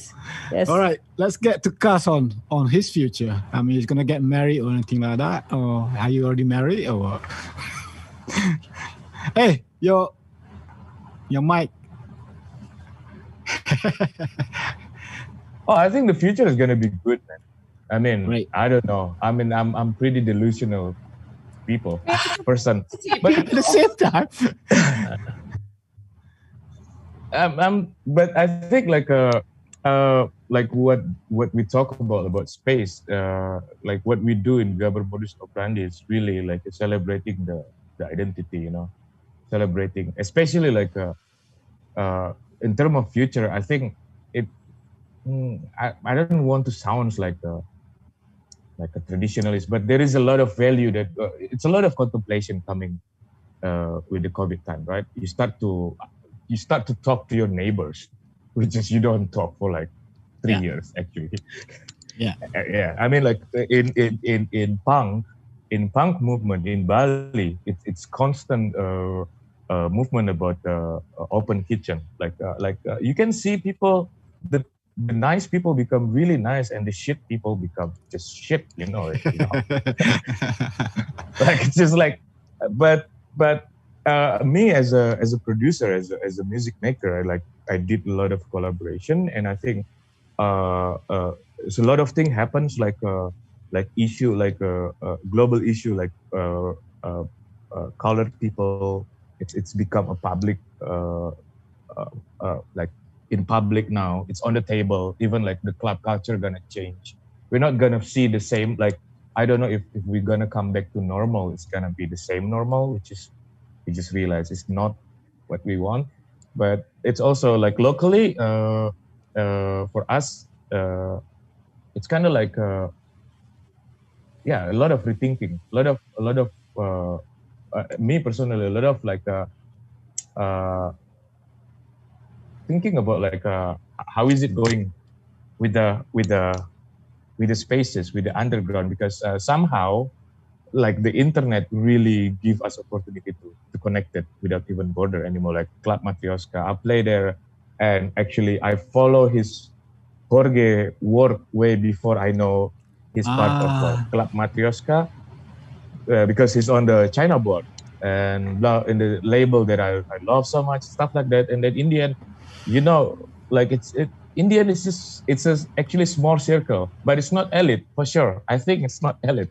Yeah. Lee is not elite. It's just like for me, I think it's more about like in my situation, there is a lot of colonialism issue that works, that really happening, that it's kind of detach yourself with your local identity, which is there is a lot of contemporary musician don't want to touch the traditional area, which is like, oh, that's a world music, that's ethnic music, that's like, but somehow it's just like, well, that's who you are, that's how your parents dance, that's how your grandpa dance, and doesn't mean it couldn't get updated. Maybe you could make a new context out of it, rather than copying whatever happens already, because at least in Bali or in Indonesia in general, everything is still in colonial construction. So that's what's the past. So for me, the future I would see is like the kids that not gonna talk about like techno in Berlin. You know? They're gonna make their own techno. I don't know, Melayu techno, you know, stuff like that. And then and I don't know, like it's because I'm pretty optimistic, actually. Yeah. And are there like other kids, I mean, people younger than you who are doing, kind of got inspired by what you're doing and then doing their own stuff now? Or is it? Surprisingly, yes. And it's so happy. Even like if you following Gaber Modus Operandi that operated as a memes, which is we also doing it as fun. So we do it like meme ways, because somehow we kind of like realize that the globalization is so sucks that even memes based on European taste. So we start collecting like TikTok from Asia, which is amazing, you know. So it's just like you know, all these budot dance from Manila or like Thailand drunk, man. And we slap in Gaber modus operandi music. And it's just like, and even for the European, it's like, what the fuck is this? Yeah, that's what the fuck is this, man. Like all the normal things that in Asia was really normal that we not really care. It's actually really amazing if you put context out of it, you know. Like a stupid stuff. This is my secret. When I was playing in Berheim, when we were playing in Berheim, we don't have enough stocks of visual, right? Visuals, right? yeah. So, okay. Yeah. So the background visual, we just take the shit YouTube. Like there's a people trends, and there is one journalist. I think it's a Euro construction minded. They start saying like, "Wow, they put like low-res art movie," which is no. It's just a drunk guy make a video with the low-resolution phone, you know. Yeah. But that's the context, you know. The context is like we just celebrating everything around us, you know. So yeah, exactly. Yeah, there's not many people doing that. Actually, that's the thing. I mean, I can safely say in the underground scene, so-called. The underground scene in terms of the musical output is still mainly the basics from the West mainly. Not many bands are trying to challenge it in order to do something new. I mean, one of the first things I saw was when I saw probably about 10 years ago, somewhere around there. When I was in Jakarta, and then across the road, I heard this noise, and I went there to see, and there these two guys playing, and that's Senyawa. And that's for me, it's like, wow, because for me, the first impression that I got was like, this is like industrial, kind of like, almost like Teutonic kind of Anstusander Nobatan thing, but with really deep Javanese kind of feel to it, and that really changed my mind about things. It's really amazing. So I would love to see more of that. To be honest, Gaber modus operandi never born if we don't know Senyawa. Like 2010, I think, or 2011, when the first I heard them, and I just like, okay, I was running this collective called Rekam Jejak. It's basically just three of us. So it's just like I talked to my friends, I'm gonna bring Senyawa to Bali. I have like bonus from working from this club doing like visual. So yeah, we chip in money and we bring Senyawa, and that's the defining moment for me to see how you can celebrate like the identity, you know, not in the you know, proud way, but it's just like it's really humble. It's really enjoying, you know. Mm-hmm. Thank you, man. Okay, so let's go to Chocho. See what his future like in terms of what he's doing. Is it gonna be better? I mean, I think there's an election going on. Is it finished already? It's already finished election. Will it change things? I don't know. Myanmar politics is very, very complicated than other politics. We don't know what will happen tomorrow. Like kind of now military are very influent even now. Right. Okay, anyway, in the future, I don't know what will happen. But for me, you know, I have like kind of partisan idea. I live in present. So for the future, we should be, I mean, right now, COVID is challenging to everyone.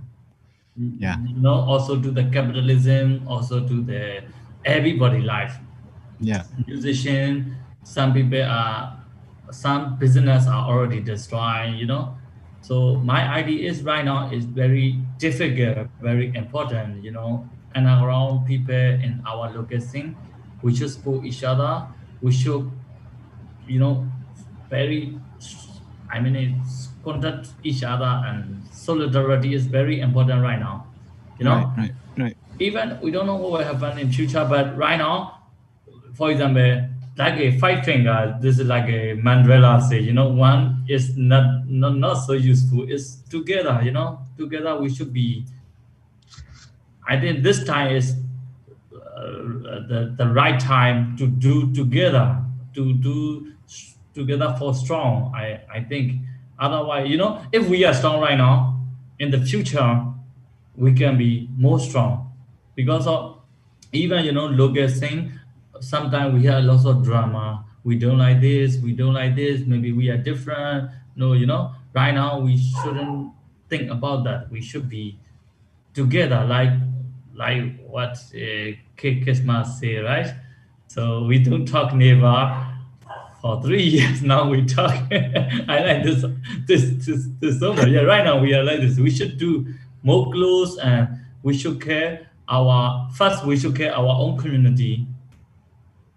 Then we should care other community together. I think future, I don't know what will happen. Maybe COVID can be our the whole life. I don't know, but we should be more together. If we are now, even we make strong together, we can do to make it even a small gig. For example, like around 20 people, 30 people in small room. Also, they say okay, we don't need to publish it because of COVID, but we can make small gig or small space. I think we can stay striker, but not so strong. Small also can be big change. So I don't know about future. So I think for the currently right now, we should care each other. This is very important. Cheers, man. Thank you. Let's go to Eileen now. What you see in the next few years in Singapore in terms of the underground spaces and all these things that you're doing outside of the knowledge of the powers that be? I think the future can be quite exciting. I mean, I think like what a lot of the other panelists mentioned, the fact that the younger generation are inspired by what previous generations are doing. And I really hope to see that continue to happen, because you kind of need that, you need new blood, new ideas to push every different scene forward, right? And I also think with the whole pandemic situation, the fact that the simple joy of like going to a show, going to a concert, like has been taken away from us. I feel like maybe people are starting to really also see the value of arts, music, and culture in their life. Because I feel like a lot of times in Asia, for a really long time, people tend to not see the value of it, or they expect it to come for free. So they don't see the value of paying for certain shows and stuff like that. And I feel like now, I really hope that the younger generation, or like people who are going out to shows, they start to see the value and are able to appreciate the efforts of people who are organizing shows and doing all these things. Because like so many of us, we start doing things out of just like personal interest or something that you're passionate about, and somehow or rather, some of us are lucky enough to kind of like take it to that next level, right?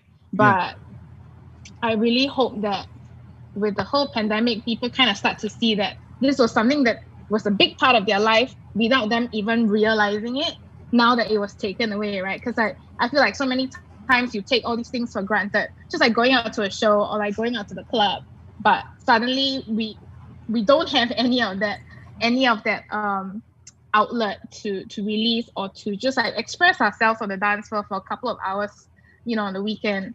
So I really hope that something that will change in the scene. Right.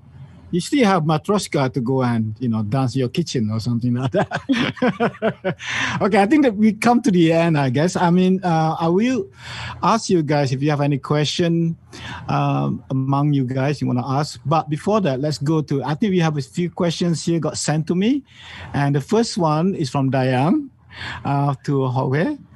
And the question is, because I got, actually my computer screen got a line. So I have to move it a bit. Okay. So from Diane to Jorge, do you have the intention to reach out to digital migrants who might not be familiar with Minecraft or similar programs? How do you plan to do it? Yeah. Actually, I've done several talks prior to COVID, and I've been approached by several game developers. They want to sort of like develop our own platform, our own software, which is Wow. which is an interesting thing to explore. But right now, we're sort of like in love with Minecraft at the moment. But I'm open to like exploring anything else in the future. So Right. definitely, the goal is really to make it accessible to more people. So if that's the step, then we're willing to take it. We're just trying to explore the options at the moment. Okay. The next question. Okay. So question to Steve Dayang to Jorge. And she said, I would like to commend Jorge for fully embracing our present default portal, not only doing something online, but also using a program, Minecraft, engendered to the cyber world. Do you have the intention to reach out to digital... is it the same question? The same question. Is it the same question? Okay. Thank you. Let's see another one. That's it. I got two questions here. I don't think whether Chiwai got more or not. I don't know. Probably. Okay, there's another question here. About charity. The underground seem to have a tendency to do charity. I guess this goes to all you guys. Can the speakers talk about their undergrounds in relation to charity? Example like what Chocho and Club Matroska are doing. I mean, to go further than having entertainment, but you have other things going. So let's start with Cas. You always forgot your mic. Yeah, I think, well, we start with the charity stuff. And one of the things is like we have our manager, like a cool manager. You know our manager, Joe? Walk the Rock. Yeah, Walk the Rock. Yeah, the man. Yeah, okay. So we always got kind of like, I mean, as we're not running space. I mean, space is more like body for us. But for us, like if you want to invite Gabor modus operandi, just talk. I mean, like we doing the show in fancy stuff, but also like we're running a couple of like a free show, or like even like we need to pay. It's like, right. I mean, it's still, it's not even, we don't say negotiable. It's just like, just talks. Right. So if I say that you should come to KL once the COVID is gone, and then it will be like. Yeah, unless you just need to buy me T-shirt of Siti Nurhaliza or Mr. Oz, man. The pop star here. Siti Nurhaliza is a huge pop star here. Okay, she's the most beautiful Malaysian girl. Sorry. Oh wow. Like, okay. Period. Okay, let's go to Lee in terms of the external activities in terms of charity. In what you're doing, are you doing that or? I don't get it. Like, what do you mean charity? Like, just giving. The question goes like, like what Chocho's doing, like doing the food not bombs, and also things like external to what you're doing, but still kind of like the result of your clubs and stuff like that. I guess like since like we have a lot of protests now, so lately we use our space as like a hub as well. So like if any protester like they want to like take a rest like after the crackdown or anything, they can just come here, take a rest, like get shower or something. Wow. And then I think we kind of like, I mean it's from my personal account too, but like we do like some crowdfunding to buy like helmet or like all the protective gears, and then like distributing from Speedy Grandma, so people can just come in and like get some stuff. So it's not really related to art, but like I guess this is hot topic here, so we're doing that instead now. Great. Okay, let's go to Eileen. Hello there. Hey, I guess charity for us has never been a big angle, because everything that we've always been doing has always been self-funded. So I guess the only kind of charity thing that I can talk about or share about is the fact that I think it's actually quite nice that sometimes there are like when people would pay it forward. Like they would buy a ticket extra for us to give it to somebody who can't afford a ticket. So it's kind of like the community is like looking after itself. Right. So right. I guess that's the only, I guess, in the sense of like charity that I've encountered. Okay. Yeah. Thank you. Okay, Cho, you've been doing a lot of stuff in that way. I mean, living on the street, meeting a lot of the people. Tell me what other stuff you're doing since you started in terms of charity. I don't think this is charity. I mean, I don't agree it's charity, is it? Yeah, we don't. Yeah. Solidarity. Yes, I understand. It's the term. Because we are together in this world, we should be together. Something happened, we should have. This is normal, I think. Our friends are crying. We try to understand and take care of him. This is a humanity. We should support each other. Not only homeless, not only poor people. Also, we should support around us. I mean, this is normal. This is normal real life for everyone, I think. So This is a solidarity. Some people need physical stuff. Some people need the mental stuff. So we should care each other. So we do this kind of social movement is not for COVID. This is for our life. Our life is doing this. I mean, it's before COVID, we do this kind of noble movement since 2014. Now 2020, doesn't matter COVID or after COVID or before COVID. This is a human job, I think. That's why right now we need more to do because of people need more help. Also, underground thing, people need something for survival. Right now, everybody are difficult for income, difficult for food, difficult for also physical stuff too. That's why I think COVID is make us alert.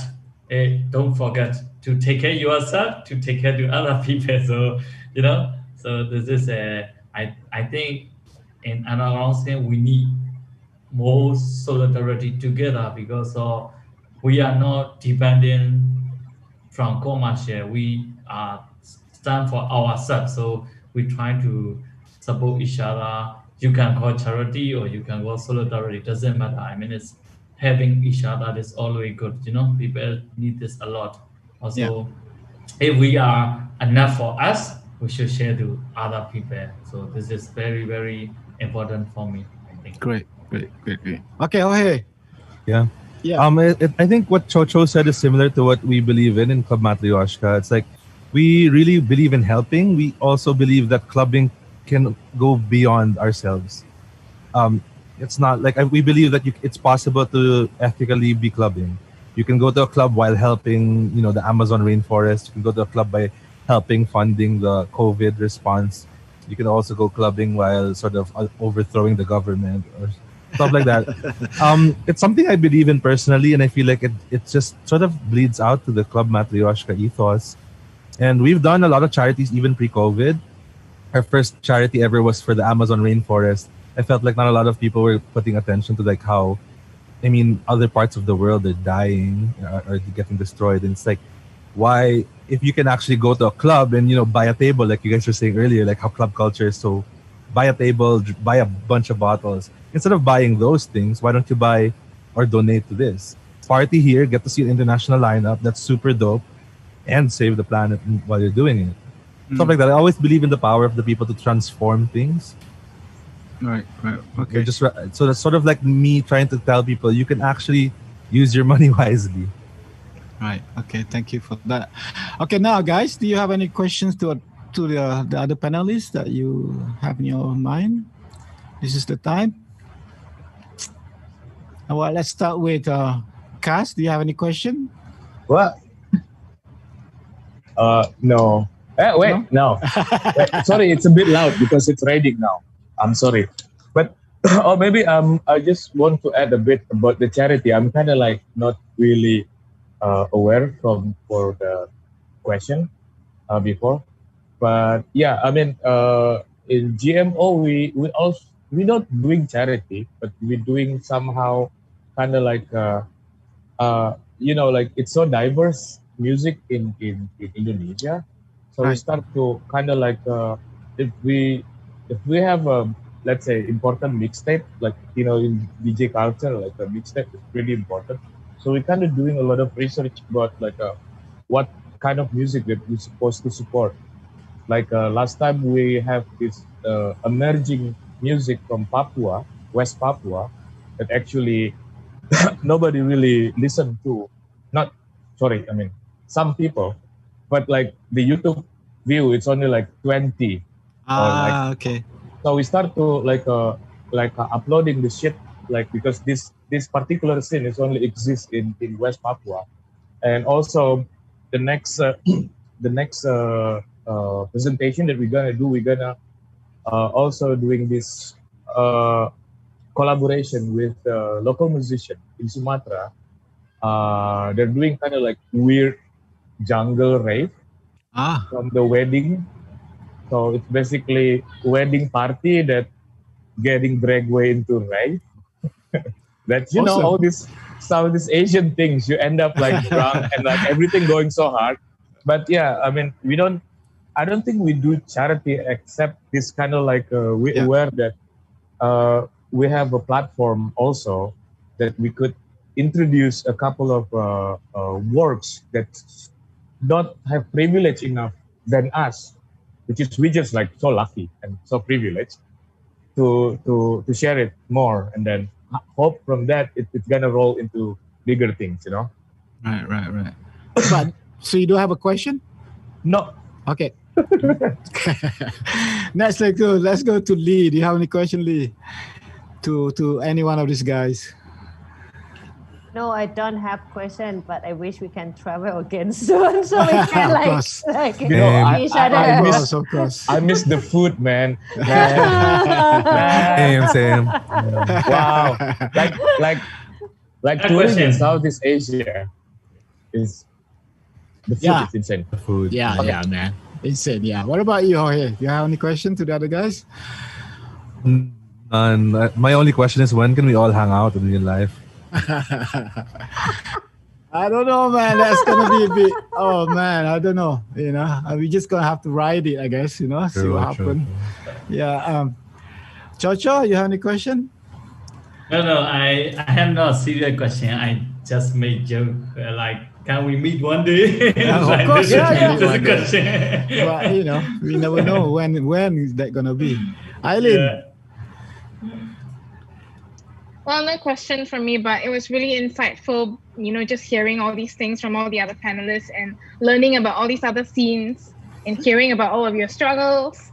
And I think it's just really heartening because I realized that even though we come from such different backgrounds and different cities, at the end of the day, all of our problems, they sound the same. It's just like the context and it's just like different. But I realized our struggles and our problems, it's always the same, and it's nice to know that we're all going through the same stuff. Yeah, we all share the burden, basically. Yeah, we do. But at least we kind of have fun while we're struggling, right? So I think that's. Yeah, I also want to say one thing. Thank you so much. Thank you so much, everyone. I really interesting, people. Thank you, everyone. I'm learning a lot tonight. Actually, I might contact you guys for a more one-to-one kind of interview, because I'm doing a lot of archiving now. So interviews is one of the things that I collect, related to the scene in some ways. Yeah, I'm checking. Hold on, let me check whether I got any new question or anything like that. Nope. So I guess is that actually like people like watching us? I don't know. I'm not on YouTube, so I don't know whether. Yeah, but apparently what you guys say, there's a lot of positive comments and stuff like that. So that's great. Yeah. Okay. Okay. Chua's back. Let's see. So this is when I jump in again. But thanks everybody. It was a really nice, generous sharing. I mean, I've learned so much as well, as much as you guys from your experiences, from your sharing, from listening to your anecdotes. And thanks, Joe, for making it so casual, so candid, so relaxed. This is my first time, so I'm trying. Yeah, now you have a new job. Really good job. Yeah, really, Thanks, Joe. Really good. Thank you, Can we guys. party now? Can we party now? Woo. Like go back to Let's go to Matroska. I think next time, Minecraft environment now. Yeah.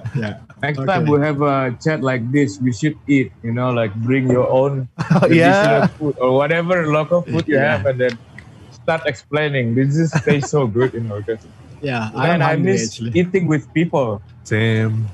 Brett, what is the situation in your city? Well, lockdown is pretty still rampant. The government doesn't really have a proper plan. It's always just lockdown, remove lockdown, remove lockdown. Wait for the vaccine. Okay.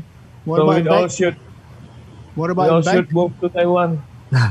What? Come again? I didn't hear that. No, we all should move to Taiwan. Yes. Because I heard they have really good I heard they're doing well. government Yeah. there. Yeah. And they have a good scene too. Like- Yeah, that's true. Exactly. Taiwan's Yeah. great. Yeah. Then Sin was funded by government. I think it Oh, wow. was crazy. I was in noise gig there, and then it was funded by a government, like noise gig. Like whoa. That's a different world, basically, compared to what we have here.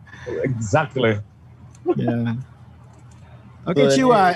So anyway, right now I'll just like to draw the attention back to some of our upcoming and ongoing plans. First, also to thank all of you guys for being part of this. Is extremely important for us to share and learn all these experiences from this region. And I hope our viewers from all over the world can also reach out to these panelists, reach out to us if they want to collaborate, if they want to learn more, if they want to write about it. Just feel free to contact them or contact us if you need the contacts. We'll be most glad to share. And then now I'll also like to draw your attention to some of the upcoming and ongoing plans that we have in store for you at Nusasonic. So we'll be launching the monthly Nusasonic radio series, this will see us into next year.